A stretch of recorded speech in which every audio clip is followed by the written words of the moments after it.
The last great American land rush, the unbelievable true story of the Cherokee Outlet run. Imagine a starting line stretching for miles, packed with over 100,000 desperate, adrenaline-fueled hopefuls, men, women, and even children, all poised to sprint, ride, or even pedal into a 6-million-acre expanse of promised land. Imagine a single gunshot that unleashes this human tide in a chaotic, dust-choked scramble, a free-for-all race where the prize is a piece of the American dream. This was not a work of fiction. This was the Cherokee Outlet land run of 1893, the largest and last of the great American land runs, and a moment that perfectly encapsulates the staggering ambition, greed, and sheer absurdity of the closing American frontier. It's a true story that defies belief, yet is meticulously documented, a historical spectacle that few outside the region fully appreciate, but which fundamentally reshaped the American West.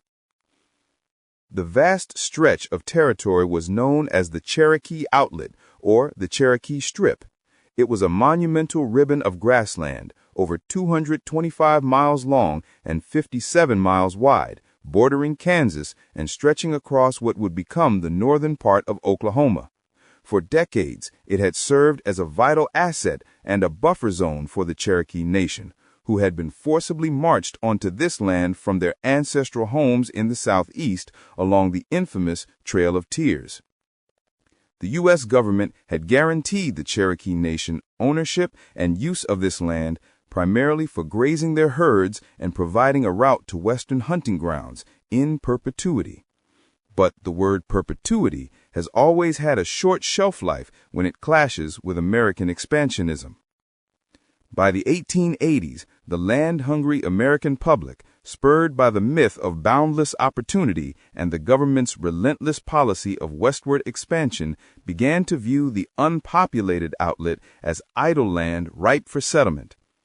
White cattle barons leasing the land from the Cherokee for massive grazing operations were the first to be displaced, but the true pressure came from the hundreds of thousands of settlers, farmers, merchants, and adventurers who had been congregating at the borders of the unassigned lands which became central Oklahoma in the 1889 land run, and now fixed their gaze on the Cherokee Outlet.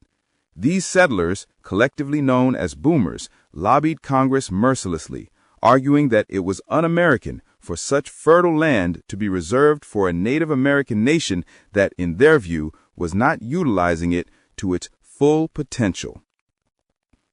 The U.S. government, already eager to dismantle tribal landholdings, eventually succumbed. In 1891, after years of intense negotiation and under immense duress, the Cherokee Nation was coerced into selling the outlet. The agreed-upon price was $8.5 million, a sum the tribe bitterly considered to be far below the land's actual value, but which the government and settlers deemed a necessary, if grudging, expense. The sale opened the door to the inevitable. The land was to be thrown open for settlement under the terms of the Homestead Act, first come, first serve, but to prevent the premature illegal squatting that had plagued the 1889 run, the government mandated a new, spectacular, and utterly unique system, the land run. The date was set, noon, September 16, 1893. The sheer scale of preparation for this single moment was unprecedented. To handle the deluge of potential settlers, the government established registration booths at various points along the Kansas border and the border with the newly established Oklahoma Territory. To qualify, each person had to register and receive a certificate proving they had not entered the outlet prematurely. They also had to sign an affidavit swearing they were at least 21 years of age or the head of a family and intended to reside on and cultivate the land. In the weeks leading up to the run, the borders of the Cherokee Outlet transformed into a massive, temporary tent city, a human dam waiting for the floodgates to open. Over 100,000 people converged on the four main starting lines, in Kansas, along the southern border of the unassigned lands, and a line drawn inside the outlet along the Santa Fe Railroad corridor. They came from all walks of life and all corners of the country. Dirt-poor farmers from the worn-out lands of the East, ambitious merchants seeking to establish new towns, Civil War veterans, recent European immigrants, and countless individuals simply seeking a fresh start and the elusive promise of 160 free acres. The equipment was as varied as the crowd. The majority planned to run on horseback, but others had invested in expensive, specialized light wagons designed for speed. There were men on foot, relying on sheer stamina and desperate will. Others famously used bicycles, a relatively new technology, to cut through the vast prairie. There was even a woman who attempted the race on roller skates. The air was thick with tension, excitement, and a sense of raw, competitive desperation. These were not colonists sent by a distant crown. These were individuals betting everything they owned, their meager savings, their travel costs, their very futures, on a few hours of flat-out, hell-for-leather racing. The most notorious challenge facing the legal runners was the omnipresent threat of the Sooners. The term Sooner originated from the earlier 1889 run and referred to those who crossed the border sooner than the legal starting time. In the 1893 run, the problem was exponentially worse. Hundreds, perhaps thousands of individuals had bribed soldiers, sneaked past patrols, or simply hidden out in the vast broken country of the outlet, laying claim to the best parcels of land days or even weeks in advance. The government had deployed thousands of army troops, including the famous Buffalo Soldiers of the 9th and 10th Cavalry, to patrol the border and sweep the interior. But the sheer size of the territory made a complete check impossible. The Sooners were a constant source of bitterness and conflict, knowing they had an unfair advantage that could invalidate the honest claims of the legal settlers. As the morning of September 16th dawned, the atmosphere was electric. Dust devils danced across the dry prairie. The noise of 100,000 people, thousands of horses, and the constant, nervous chatter was a low roar that carried for miles. Riders checked their tack, drivers clutched their reins, men on foot shifted nervously. The troops, positioned along the border, rode up and down, ensuring everyone was behind the starting line. The sun climbed, and the tension became almost unbearable. Finally, the moment arrived. At noon, in a scene that remains one of the most powerful images in American history, the signal was given. A single gunshot, or in some places a bugle call, shattered the silence. The line instantly exploded. It was not an organized start. It was pure, unadulterated pandemonium. A wall of human and animal flesh surged forward, kicking up a colossal cloud of reddish-brown dust that immediately obscured the sun and swallowed the landscape. The speed was terrifying. Horses bolted, wagons overturned, and men on foot were left choking in the blinding, churning cloud. It was a race for life, a chaotic lottery where the prize was a piece of the American dream. The race wasn't just about speed, it was about navigation. The prize land lay in the fertile river valleys and near the established railway stops where 4 new town sites, Enid, Perry, Alva, and Woodward, had been pre-surveyed. Those heading to the town sites faced a shorter but even more crowded and cutthroat race for a 25-foot by 140-foot commercial lot which could be worth a fortune by sundown. In the open country, the competition was for the quarter section, 160 acres. The legal runner had to physically reach the desired plot, drive a stake with his name on it into the ground, and then begin building some form of shelter, a legally binding improvement, before a second claimant could arrive and dispute the claim. The vastness of the territory meant that many claims would be miles from any neighbor, but in the most desirable areas, the scene was a fierce, often violent contention. The city that sprang from dust. The most astonishing story of the run is the almost instantaneous creation of the new towns, particularly Perry, Oklahoma, which was the government's official land office for the eastern part of the outlet. Before noon, Perry was an empty prairie field, marked only by the government surveyor stakes. Within hours, 15,000 to 20,000 people had converged on the site. By nightfall, Perry was a functioning, if be it raw, and chaotic city. Tents had been pitched in perfect rows along the designated streets.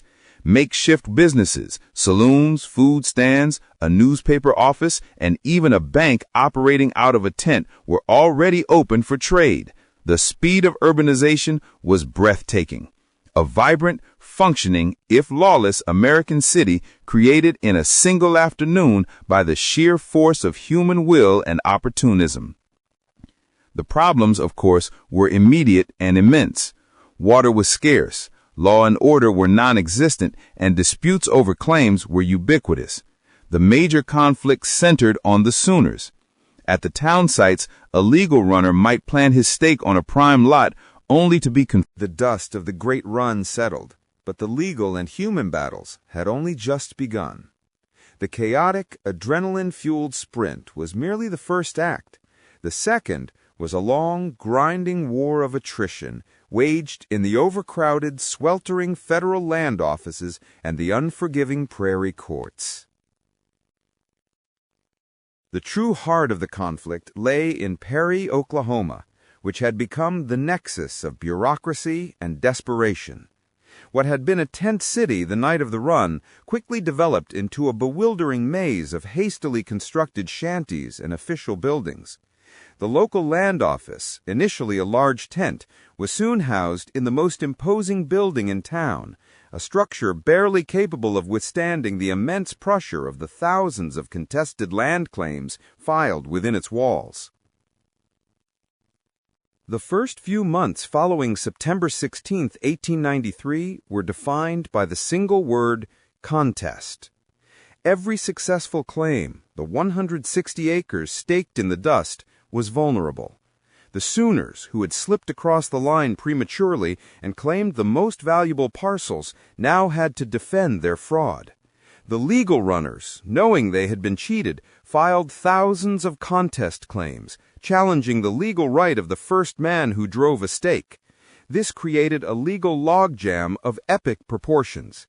Imagine a man named Elias Thorne, a composite of countless historical settlers, a legal runner who had ridden hard for hours, only to arrive at a prime piece of land bordering the Cimarron River to find a hastily scrawled note already hammered into a fence post, claimed by J.T. Wilson, September 15, 11:30 p.m.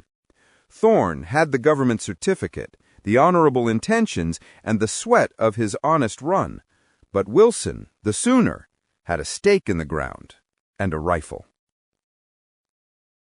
Thorne filed a contest at the Perry Land Office.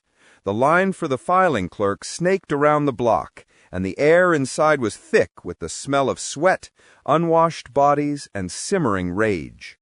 For a filing fee of about $15, a small fortune for a poor farmer, Thorne entered his claim. But filing was just the beginning. The land office required sworn testimony, witnesses, and endless paperwork to resolve a contest.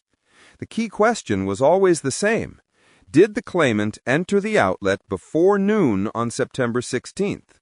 Proving a negative was nearly impossible. Sooners often perjured themselves, easily finding equally dishonest friends or hired hands to swear they had only entered after the starting gun. Elias Thorne's battle to gain the title to his 160 acres was not a 2-day race. It was a 5-year legal struggle. This massive legal uncertainty cast a dark shadow over the entire territory. No bank would lend money on land where the title was contested.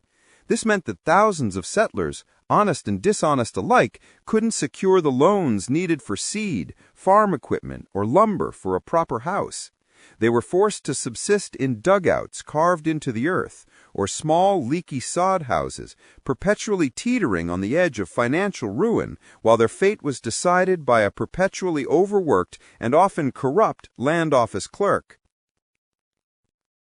The miracle of the boom towns.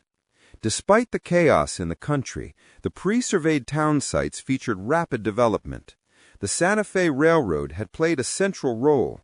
not only transporting the human deluge, but also establishing the town sites of Enid and Perry as key points along its line.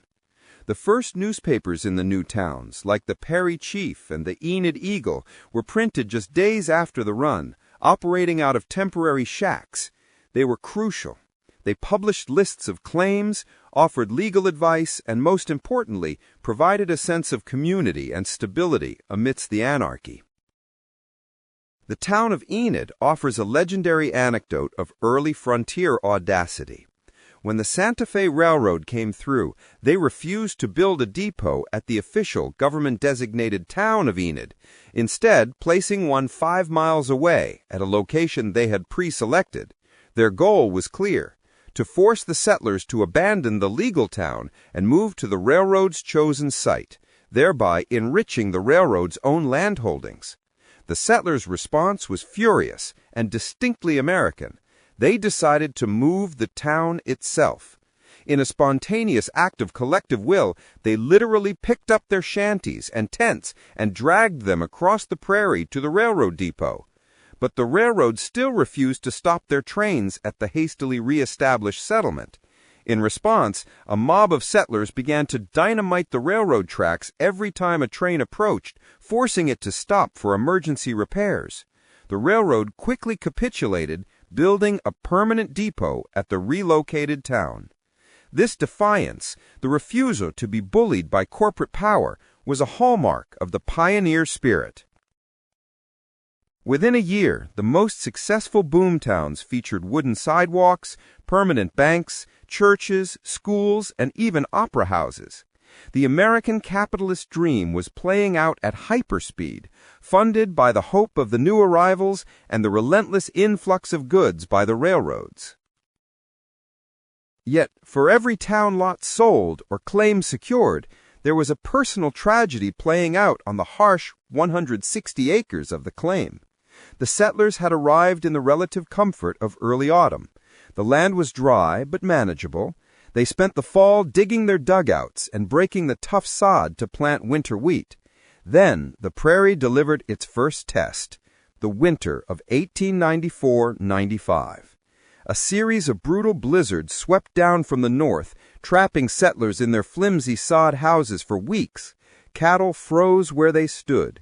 The isolation that had seemed so romantic in the race became a deadly threat. Medical help was days away, and communication was non-existent. If the winter didn't break them, the summer did. The following seasons brought intense droughts and prairie fires. The dry, unceasing winds of Oklahoma sucked the moisture out of the earth. The initial hopes for a bountiful harvest were dashed by withered stalks of corn and cracked soil. Debt became the second great enemy, after the Sooners. Without a harvest, many homesteaders could not repay the loans they had taken out to buy their initial supplies. This is the hidden, often forgotten truth of the 1893 run. The vast majority of the initial claimants did not survive the 5-year proving-up period. They were defeated not by bullets or legal maneuvering, but by the relentless, indifferent hostility of nature and the crushing weight of their own debt. The quarter sections they abandoned were often quickly bought up by wealthier farmers or speculators, revealing that the true winners of the land run were often those who had the capital to wait out the initial collapse. The dream of the small, self-sufficient farmer was already giving way to the reality of industrial agriculture and finance. The final act: statehood. The decade following the 1893 run was a period of intense, painful transformation. The land conflicts were eventually settled, one, by the weary, meticulous clerks of the land offices, and through countless appeals to higher courts. The Sooners who managed to survive the legal battles either secured their land or were forced to abandon it and flee. The honest settlers, like Elias Thorne, who persevered, eventually received their coveted patent, the official deed to their 160 acres from the U.S. government. This document, often framed and hung in the sod houses and later in the wooden farmhouses, represented the end of the struggle and the fulfillment of the American dream. The organization of the chaotic new territory and the vast influx of people made its path toward statehood inevitable. In 1907, the Oklahoma Territory, the land opened by the Runs, and the Indian Territory, the eastern half, which was still home to the 5 civilized tribes, albeit with greatly diminished control, were finally merged. The 2 territories entered the Union as the state of Oklahoma, a Choctaw word meaning red people. The joining was a symbolic, if deeply ironic, climax to the entire Land Run saga.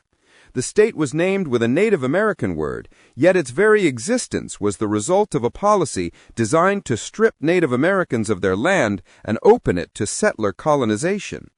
The memory of the vast open Cherokee Outlet, a temporary sanctuary carved from a forced migration, was paved over by the railroads, the farms, and the dreams of over 100,000 strangers. The Cherokee Outlet Land Run of 1893 remains an enduring, astonishing moment in American history. It was the last great gamble, the ultimate expression of the frontier's pull. It was not a tidy, heroic conquest, but a raw, messy, and unforgettable sprint that forever changed the face of the nation. The chaos it unleashed, though short-lived, shaped the legal landscape, the political culture, and the very identity of a new American state, a place born from a gunshot, forged in a cloud of dust, and built by the sheer desperate will of people who ran for their future.